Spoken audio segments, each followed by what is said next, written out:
రాష్ట్రంలో భారీ పెట్టుబడులే లక్ష్యంగా CM Revanth Reddy America tour కొనసాగుతోంది. తెలంగాణలో అనుకూలమైన వాతావరణం ఉందని టెక్నాలజీకి కంపెనీలకు వివరిస్తున్నారు. రాష్ట్రంలో పెట్టుబడి పెడితే భవిష్యత్తుకు భరోసా ఉంటుందని గ్యారంటీ ఇస్తున్నారు.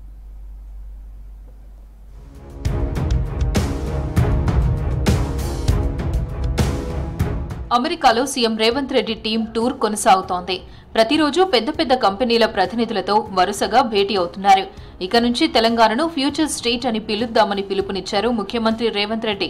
కాలిఫోర్నియాలోని కుపెటినోలోని యాపిల్ కంపెనీ ప్రధాన కార్యాలయాన్ని విజిట్ చేశారు.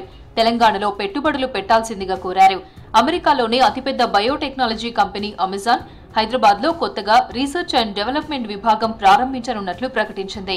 దీంతో 3000 మందికి ఉద్యోగాలు రానున్నాయి.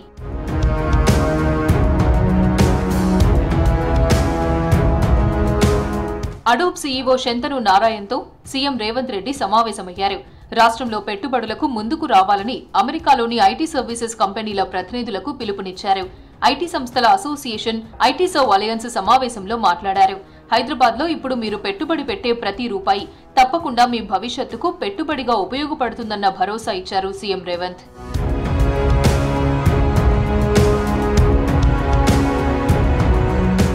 గతంలో బీఆర్ఎస్ హయాంలో ఎంఓయూలు చేసుకున్న కంపెనీలన్నీ బోగస్ కంపెనీలేనన్నారు మంత్రి సురేఖ.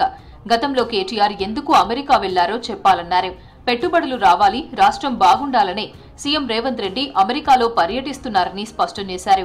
కాంగ్రెస్ సర్కార్పై చెడుగా ప్రచారం చేయడానికి కేటీఆర్ సొంతంగా సోషల్ మీడియాను ఏర్పాటు చేశారని ఫైర్ అయ్యారు సురేఖ. గత ప్రభుత్వంలో కేటీఆర్ అమెరికాకెళ్లి ఏం చేశాడో ఆయనకు తెలుసు.